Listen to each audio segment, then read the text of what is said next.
Hello नमस्कार, कैसे हैं आप सभी लोग। उम्मीद करते हैं अच्छे होंगे, प्रसन्न होंगे। सभी का स्वागत है आपके अपने चैनल हिंदी निकेतन पर।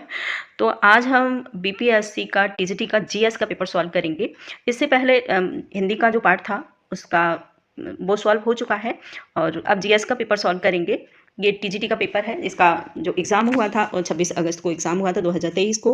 तो आज हम जीएस का पेपर सॉल्व करेंगे। इसकी आंसर की बिल्कुल ऑफिशियल आंसर की के आधार पर ही इसको सोल्यूशन दिया जाएगा। तो आपको बिल्कुल चिंता करने की कोई बात नहीं है। आप इसमें एक भी प्रश्न, कोई भी किसी का आंसर गलत नहीं होगा। तो चलिए देखते हैं। पहला प्रश्न है हमारा, इसमें 40 प्रश्न हैं। पहला प्रश्न देखेंगे। 10 वर्ष पूर्व रमेश एवं राजीव की आयु का अनुपात 1.3 था। अब से 5 वर्ष पश्चात अनुपात 2:3 हो जाएगा। वर्तमान में उनकी आयु का अनुपात क्या होगा। और ऑप्शन दिए हुए हैं। ऑप्शन है 2:5 है, 3:5 है, 1:2 है। आंसर हो जाएगा इसका बी सही, यानी कि 3:5 वर्तमान में उनकी आयु का अनुपात है। इसके बाद हम प्रश्न देखेंगे। दूसरा प्रश्न है, यदि मैं अपने घर से 5 किलोमीटर प्रति घंटे की गति से स्टेशन के लिए निकलता हूं, तो मेरी गाड़ी मेरे स्टेशन पहुंचने से 7 मिनट पहले ही जा चुकी होती है। किंतु यदि मैं 6 किलोमीटर प्रति घंटे की रफ्तार से चलता हूं, तो मेरे स्टेशन पर गाड़ी पहुंचने से पहले 5 मिनट पहले पहुंच जाता हूं। तदनुसार मेरे घर और स्टेशन बीच की दूरी क्या होगी। ऑप्शन दिए हुए हैं। ऑप्शन है 7 किलोमीटर है, 6.5 किलोमीटर है और है 6 किलोमीटर। आंसर हो जाएगा सी सही, 6 किलोमीटर इनका घर है। आंसर हो जाएगा सी सही। इसके बाद हम देखेंगे प्रश्न नंबर 3। प्रश्न है, पी और क्यू की औसत मासिक आय 5,050 रुपये है और क्यू और आर की औसत मासिक आय 6,250 रुपये है। पी और आर की औसत मासिक आय 5,200 रुपये है। पी की मासिक आय हमें बतानी है। ऑप्शन दिए हुए हैं। 3,500 हैं, 4,050 रुपये हैं और हैं 4,000। आंसर हो जाएगा सी सही, यानी कि 4,000 रुपये। इसके बाद हम देखेंगे प्रश्न नंबर 5। प्रश्न नंबर है, यदि पी का 30% क्यू के 40% से जोड़ दिया जाए तो वह क्यू और का 80% हो जाता है। तदनुसार क्यू और पी का कितना प्रतिशत है। ऑप्शन है 40% है, 50 है, 75 है। आंसर हो जाएगा सी सही, 75%। इसके बाद हम देखेंगे प्रश्न नंबर 5। प्रश्न नंबर है, ए बी सी डी के बीच अनुपात दिया हुआ है 5, 2 और 4, 3 का अनुपात में धन का वितरण किया जाए। यदि सी और डी से 1,000 रुपये अधिक मिलते हैं तो बी का हमें हिस्सा बताना है कितना है। आंसर हो जाएगा 5 का सी सही, यानी कि 2,000 रुपये। इसके बाद हम देखेंगे प्रश्न नंबर 6। प्रश्न नंबर है 6। यदि एक दुकानदार एक घड़ी बेचते समय बिक्री का मूल्य 5% छूट देता है। यदि वह उस पर 6% छूट देता है तो उसे पहले से 15 रुपये का कम लाभ मिलेगा। तदनुसार उस घड़ी का अंकित विक्रय मूल्य क्या होगा। ऑप्शन दिए हुए हैं। ऑप्शन है 1,400 हैं, 1,500 हैं, 1,800 रुपये हैं। आंसर हो जाएगा इसका 6 का जो होगा बी सही, 1,500 रुपये। इसके बाद हम देखेंगे प्रश्न नंबर 7। प्रश्न नंबर है, 3 संख्याओं के अनुपात है, 3, 4 और 5 के अनुपात में है। इनमें से सबसे बड़ी और सबसे छोटी संख्याओं का योग दूसरी संख्या तथा 52 के योग के बराबर होता है। और तदनुसार सबसे छोटी संख्या कौन सी होगी। ऑप्शन हो जाएगा इसका बी सही, यानी कि 39। इसके बाद हम देखेंगे प्रश्न नंबर 8। प्रश्न नंबर 8 का जो आंसर है वो होगा बी सही, यानी कि 2। इसके बाद हम देखेंगे, इसका मान बताना है। इसके बाद हम प्रश्न देखेंगे 9। प्रश्न नंबर है 9। निम्नलिखित में से कौन सा फोटो इलेक्ट्रॉनिक उपकरण डिजिटल उपकरणों अनुप्रयोगों के लिए सबसे उपयुक्त है। ऑप्शन है फोटो वोल्टिक सेल है, फोटो उत्सर्जन सेल है, फोटो डायोड है, या उपयुक्त में से एक से अधिक है। आंसर हो जाएगा 9 का ए सही, फोटो वोल्टिक सेल। इसके बाद हम देखेंगे प्रश्न नंबर 10। प्रश्न है, निम्न किसी विखंडनीय द्रव्य का क्रांतिक द्रव्यमान होगा। और ऑप्शन दिए हुए 1 किलोग्राम समतुल्य होगा। श्रृंखला अभिक्रिया हेतु आवश्यक न्यूनतम द्रव्यमान है। और फिर दूसरा है, इसके बाद आंसर हो जाएगा इसका बी सही, श्रृंखला अभिक्रिया हेतु आवश्यक न्यूनतम द्रव्यमान इसका आंसर है। प्रश्न नंबर देखेंगे 11। फलों को जबरदस्ती पकाने के लिए निम्नलिखित में से किस गैस का उपयोग किया जाता है। ऑप्शन है ईथेन है, एथिलीन है और मैथिलीन है। उपयुक्त में से एक से अधिक है। आंसर हो जाएगा आंसर हो जाएगा इसका 11 का बी सही, एथिलीन। आंसर हो जाएगा इसका बी सही, एथिलीन। एथिलीन से हम फलों को बहुत जल्दी पका सकते हैं। इसके बाद है प्रश्न नंबर 11। प्रश्न है, निम्नलिखित में से किसकी आंकटैंक संख्या 0 है। ऑप्शन है आइसोआक्टेन है, बी नियो ऑक्टेन है या फिर एन ऑक्टेन है? आंसर हो जाएगा 12 का।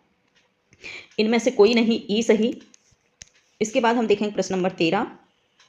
प्रश्न है लीची का खाद्य भाग है, लीची का कौन सा पार्ट खाया जाता है? ऑप्शन है एरिल है और थैलिसम है, बीज कोट है। आंसर हो जाएगा इसका 13 का वो हो जाएगा एरिल, यानी कि फर्स्ट सही। एरिल जो भाग होता है बीच वो उसके साइड का, उसका उसे एरिल कहा जाता है, उसी को वो खाया जाता है।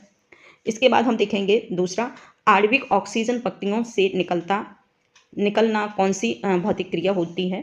पत्तियों से जो ऑक्सीजन निकलता है उसको कौन सी क्रिया बोलते हैं? विसरण क्रिया बोलते हैं, बाष्पोत्सर्जन क्रिया, या बोलते हैं पराशरण? तो आंसर हो जाएगा इसका 14 का ए सही, विसरण क्रिया बोलते हैं। इसके बाद हम प्रश्न देखेंगे 15। प्रश्न है किसी गुणसूत्र पर जीनों की आपेक्षिक स्थिति ज्ञात करने के लिए प्रक्रिया कहलाती है, कौन सी प्रक्रिया कहलाती है? ऑप्शन है जीमोन का चलना कहलाता है, गुणसूत्रों का चलना कहता है, या फिर जीन मानचित्रण कहलाता है? ऑप्शन आंसर हो जाएगा इसका सी सही, जीन मानचित्रण क्रिया कहलाता है। इसके बाद देखेंगे प्रश्न नंबर 16। प्रश्न है ब्रायोफाइट में जीवाणु मृत कोशिका होती है। ब्रायोफाइट में जीवाणु मात्र कोशिका होती है, कौन सी? ऑप्शन है अगुणित होती है, द्विगुणित होती है, त्रिगुणित होती है। आंसर हो जाएगा इसका 16 का आंसर हो जाएगा बी सही, द्विगुणित क्रिया होती है।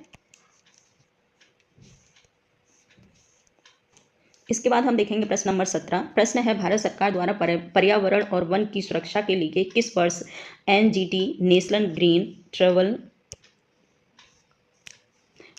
ग्रीन ट्रिब्यूनल की स्थापना की गई थी?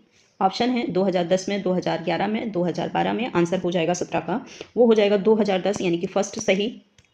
इसके बाद हम देखेंगे दूसरा प्रश्न। प्रश्न है भारत के किस शहर ने सबसे पहले पानी के नीचे मेट्रो ट्रेन की शुरुआत की थी? मेट्रो की शुरुआत की थी। ऑप्शन है कोची है, विशाखापट्टनम है, बेंगलुरु है। आंसर हो जाएगा इसका 18 का कोची, यानी कि फर्स्ट सही।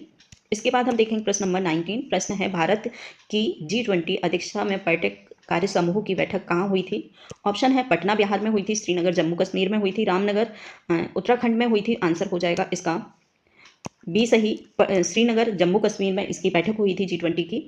और इसके बाद हम देखेंगे प्रश्न नंबर 20। प्रश्न है इनमें से किस राष्ट्रीय अंडर 17 बालिका कुश्ती चैंपियन में रजत पदक प्राप्त किया था किसने? ऑप्शन है लीजा तोमर ने किया था, निर्जला ने किया था, पुष्पा यादव ने किया था। आंसर हो जाएगा 20 का बी सही, यानी कि निर्जला ने ये किया था। इसके बाद हम देखेंगे प्रश्न नंबर 21 को देखेंगे। उपन्यास टाम्ब ऑफ सैंड के लिए अंतर्राष्ट्रीय बुकर पुरस्कार 2022 का किसने जीता है? महत्वपूर्ण ये प्रश्न है सभी के लिए, आप किसी भी एग्जाम में आ सकता है, तो आप इसे देख सकते हैं। जीएस बहुत मायने रखती है हर एग्जाम के लिए, हर एग्जाम में जीएस बहुत ही महत्वपूर्ण होती है। तो आंसर ऑप्शन देखेंगे गीतांजलि श्री और डेजी रॉकवेल का है, या फिर डेविड डियोप और अन्ना मॉस्को बाकिस का है।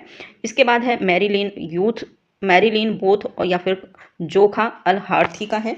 आंसर हो जाएगा इसका 21 का वो होगा ए सही, यानी कि गीतांजलि श्री डेजी रॉकवेल के द्वारा ये बुकर पुरस्कार जीता गया था। इसके बाद देखेंगे प्रश्न नंबर हम 22। प्रश्न है भारत के 74वें गणतंत्र दिवस पर कौन मुख्य अतिथि रहा था? ऑप्शन है मोहम्मद बिन सलमान हुए थे, अब्देल फतेह अली सिसी हुए हैं, या फिर शेख मोहम्मद बिन राशिद अली मकतूल हुए हैं। आंसर हो जाएगा इसका 22 का आंसर होगा बी सही, अब्देल फतेह अली सिसी को मुख्य अतिथि के रूप में बुलाया गया था। इसके बाद हम देखेंगे प्रश्न नंबर 23। प्रश्न है बिहार के किस जिले में प्रथम तैरता हुआ सोलर ऊर्जा संयंत्र बनाया गया है? ऑप्शन है दरभंगा में है, पश्चिम चंपारण में है, मधुबनी में है। आंसर हो जाएगा इसका 23 का आंसर हो जाएगा ए सही, दरभंगा में ये सोलर संयंत्र बनाया गया है। इसके बाद हम देखेंगे प्रश्न नंबर 24। प्रश्न है बिहार में निम्नलिखित में से किसे GI टैग मिला हुआ है?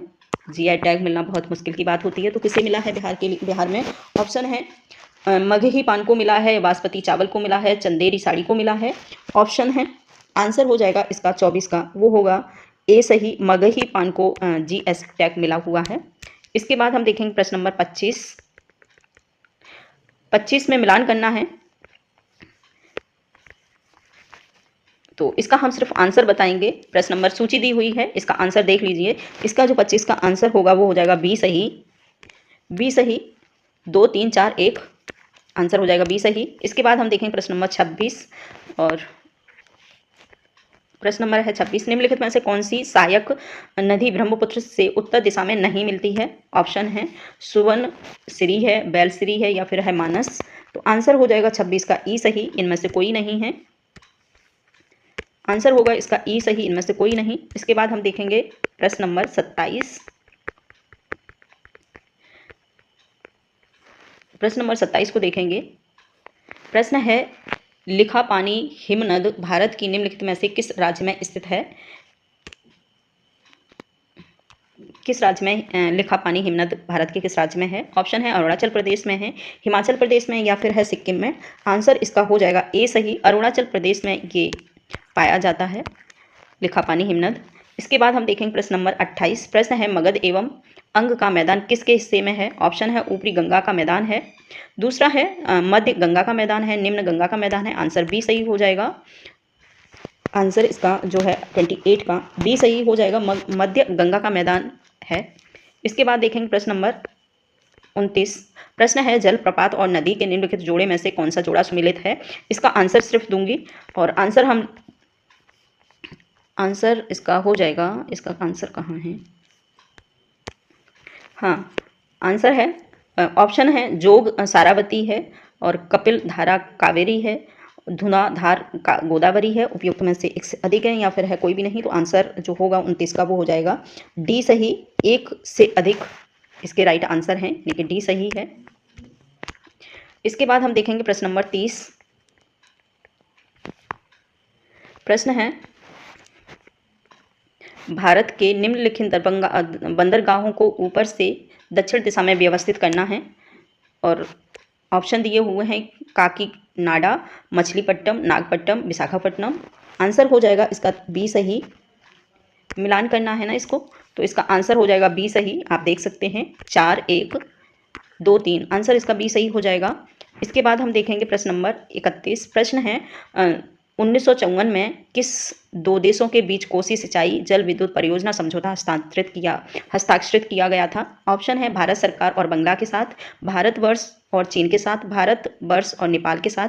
आंसर हो जाएगा इसका 31 का सी सही, भारत और नेपाल के साथ ये समझौता हुआ था 1954 ईस्वी में। इसके बाद हम देखेंगे प्रश्न नंबर 32 और RL सिंह के वर्गीकरण स्कीम के अनुसार बिहार किस प्रकार की जलवायु प्रदेश में आता है? ऑप्शन है आर्द्र दक्षिण पूर्व में आता है, उपाद्र संक्रमणकालीन में आता है या फिर उपाद्र महाद्वीपी में आता है। आंसर हो जाएगा 32 का वो हो जाएगा बी सही, यानी कि उपाद्र संक्रमणकालीन के मध्य आता है ये। इसके बाद हम देखेंगे प्रश्न नंबर 33। प्रश्न नंबर 33 है, भारतीय राष्ट्रीय कांग्रेस के किस अधिवेशन में पूर्व स्वराज का सिद्धांत संग्रहित किया गया था? ऑप्शन है कानपुर अधिवेशन 1925 में, लाहौर अधिवेशन 1929 में, कराची अधिवेशन 1931 में। आंसर इसका जो हो जाएगा वो हो जाएगा बी सही, लाहौर अधिवेशन 1929 में ये किया गया था। इसके बाद देखेंगे प्रश्न नंबर 34। प्रश्न है, पंजाब में कूका आंदोलन का प्रारंभिक उद्देश्य क्या था? ऑप्शन है सिख धर्म को परिष्कृत करना था, पंजाब में राजनीतिक शक्ति प्राप्त करना था, कृषक आंदोलन संगठित करना था। आंसर हो जाएगा 34 का ये सही ही हो जाएगा, सिख धर्म को परिष्कृत करना ही इसका उद्देश्य था। इसके बाद देखेंगे प्रश्न नंबर 35।